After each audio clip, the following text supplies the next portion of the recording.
Je fais cette vidéo spécialement pour les chrétiens ivoiriens et pour tous les chrétiens qui vivent sur le sol ivoirien. Bien-aimés, voici une nation dans laquelle nous vivons, dans laquelle nous sommes, dans laquelle nous faisons toutes nos affaires, dans laquelle nous gagnons notre pain de chaque jour. Si par hasard, nous ne prenons pas acte et que nous ne faisons rien et que cette nation est détruite, où irons-nous? Où est-ce que nous allons partir? Nous n'avons qu'un seul pays. Nous n'en avons pas deux. Nous n'avons qu'un seul pays, une seule nation, et qui s'appelle la Côte d'Ivoire. Nous, en tant que des chrétiens, notre rôle, ce n'est pas de faire la politique en ce moment. Ce n'est pas de critiquer sur les réseaux sociaux et d'insulter sur les réseaux sociaux. Nous avons un rôle qui est très noble et très puissant que Dieu nous a donné. Le rôle du vrai chrétien, ce n'est pas de parler en faveur d'un parti politique quelconque, d'un politicien quelconque, même si ce politicien est de ta famille.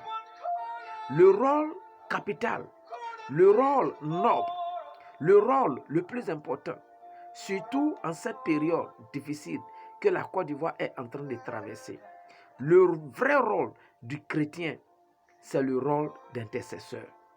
C'est le rôle de prier. Le rôle de prière. C'est ce rôle-là que le chrétien ivoirien, la chrétienne ivoirienne doit jouer. Et vous savez une chose, si Dieu nous donne un rôle à jouer et que nous jouons mal ce rôle, ou bien si nous ne faisons rien du tout, Dieu est capable de nous tenir responsables de tout ce qui arrivera. Et c'est pourquoi, bien-aimé chrétien, je fais cette vidéo spécialement pour toi, toi le chrétien. Je ne suis pas en train de faire cette vidéo pour un mondain, pour un féticheur, pour un illuminati, un franc-maçon. Je ne suis pas en train de faire cette vidéo pour un magicien. Je suis en train de faire cette vidéo pour interpeller tous les chrétiens de Côte d'Ivoire. Vous tous qui êtes des chrétiens, qui vivez dans cette nation, la Côte d'Ivoire. C'est pour vous que je fais cette vidéo. Dieu a besoin de nous pour intercéder pour cette nation. Car Dieu lui-même nous a promis quelque chose de très formidable. Quand nous lisons dans Jérémie 33, verset 3, voici ce qu'il est écrit. Voici ce qui est écrit. Et je lis la parole de Dieu. Jérémie 33, verset 3. Invoque-moi et je te répondrai. Je t'annoncerai de grandes choses, des choses cachées que tu ne connais pas. Qu'est-ce que ça signifie? Ça veut dire que si nous sommes dans une nation où il y a beaucoup de problèmes, tels que la Côte d'Ivoire, comme la Côte d'Ivoire, qu'est-ce que nous devons faire? Nous avons un Dieu. Dans nos églises, il n'y a pas de fétiches, non? Ou bien il y a des fétiches. Dans nos églises, quand nous partons, nous invoquons qui? Nous invoquons Jésus-Christ de Nazareth. Et donc toi le chrétien, ce n'est pas le moment de faire la politique.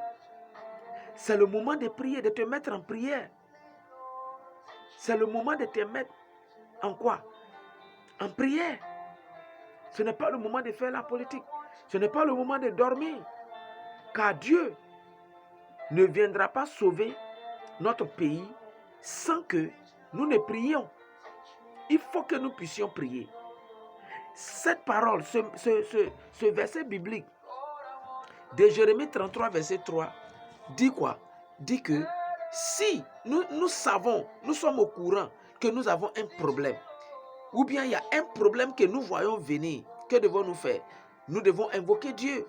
Et Dieu dit dans Jérémie 33, verset 3 que si nous l'invoquons, il nous entendra et il nous répondra. Surtout, il nous montrera des choses cachées que nous ne connaissons pas.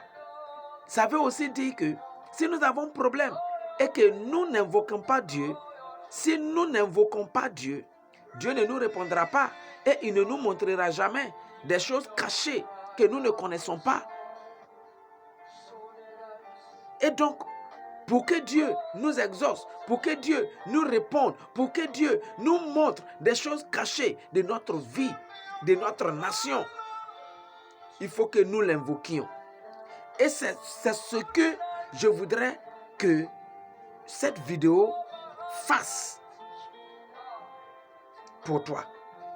T'inciter à te lever pour prier pour cette nation.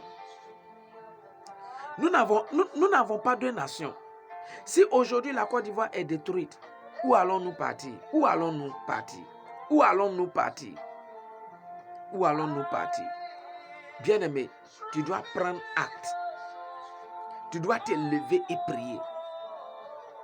Quand je prends l'exemple de Jean-Baptiste, par exemple, dans la Bible, Jean-Baptiste n'a rien fait de mal, mais il a été décapité dans une prison. Il se pourrait que la Côte d'Ivoire soit dans une prison. Veux-tu que la Côte d'Ivoire soit décapitée? Et vous savez pourquoi Jean-Baptiste a été décapité? Jean-Baptiste a été décapité, oui, c'est vrai, parce qu'il avait dit la vérité. Mais aussi, il n'a pas eu d'intercesseur. La Bible ne nous signifie pas que quelqu'un avait prié pour Jean-Baptiste. Personne n'a prié pour lui. Personne n'a plaidé pour lui. Il était livré à lui seul, même s'il avait Dieu. Bien-aimé, si vous avez un problème et que vous ne levez pas la voix vers Dieu, Dieu vous regardera et il n'interviendra pas. En ce moment, nous savons, c'est ouvert, c'est connu, la Côte d'Ivoire a un problème. Et nous disons tous qu'il y a un problème devant nous, un problème qui vient. Et ça a déjà commencé. Toi, tu es chrétien, tu manges et tu dors. Et si demain tu ne manges plus? Et si demain la Côte d'Ivoire est détruite et qu'il n'y a plus de nourriture dans nos maisons, qu'il n'y a plus de nourriture dans nos plantations, que vas-tu faire? C'est pourquoi cette vidéo doit t'interpeller, afin que tu puisses te lever et intercéder pour cette nation. Et même si tu n'es pas autochtone, tu n'es pas ivoirien, mais tu vis sur notre terre, tu es chrétien, tu dois te lever pour prier. Je me rappelle quand j'étais à l'extérieur du pays, où j'ai fait mes études, on priait beaucoup pour cette nation, surtout dans la période électorale, dans la période des campagnes pour des élections.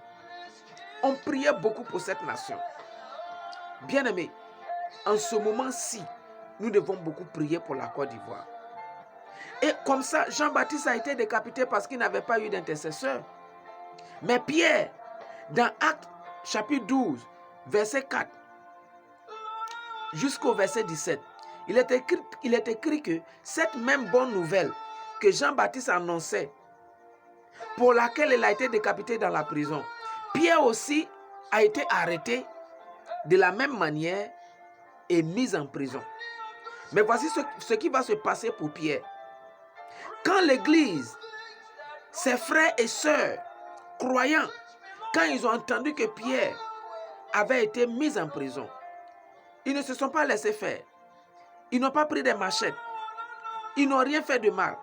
Mais ils sont rentrés dans une chambre ensemble et ils ont commencé à intercéder, à prier sans cesse pour Pierre. Et en fin de compte, Dieu a envoyé sur la terre, dans la prison, dans la cellule de Pierre, un ange, son ange, pour venir libérer Pierre. Et c'était extraordinaire.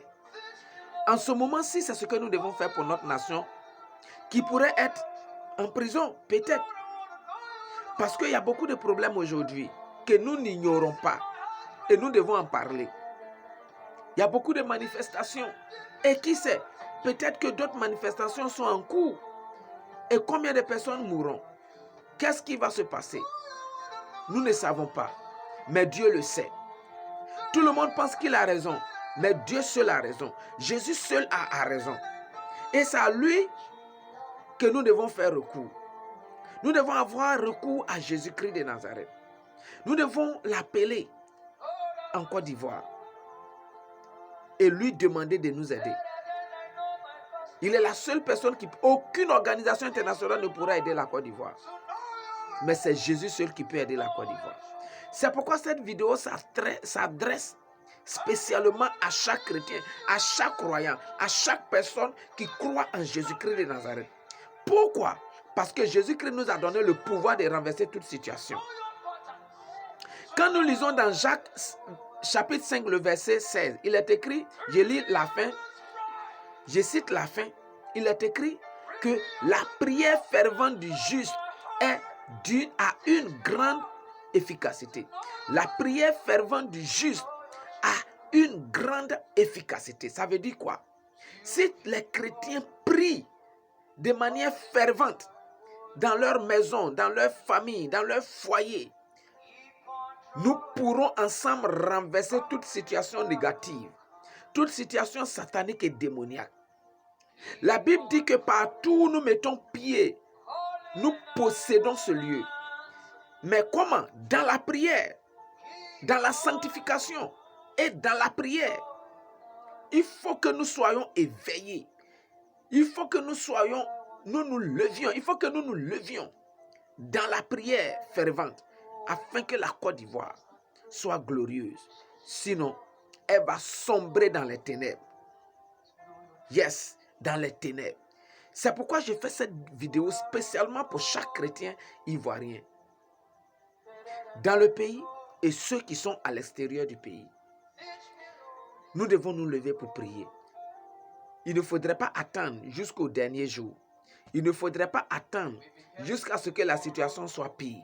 Mais c'est maintenant que nous devons prier de manière fervente à l'Éternel afin qu'il nous entende et qu'il nous réponde, qu'il nous exauce pour la paix de cette nation. Bien-aimé, sois béni parce que je sais que tu as été attentif et que tu seras obéissant. Prions ensemble. Éternel des armées, bénis la Côte d'Ivoire et maudis toute âme qui a été achetée. Toutes les âmes qui ont été achetées pour verser le sang des Ivoiriens sur leur propre terre. Seigneur, détruis toutes ces âmes. Rends-les dysfonctionnelles et donne-nous la paix. Au nom de Jésus. Amen.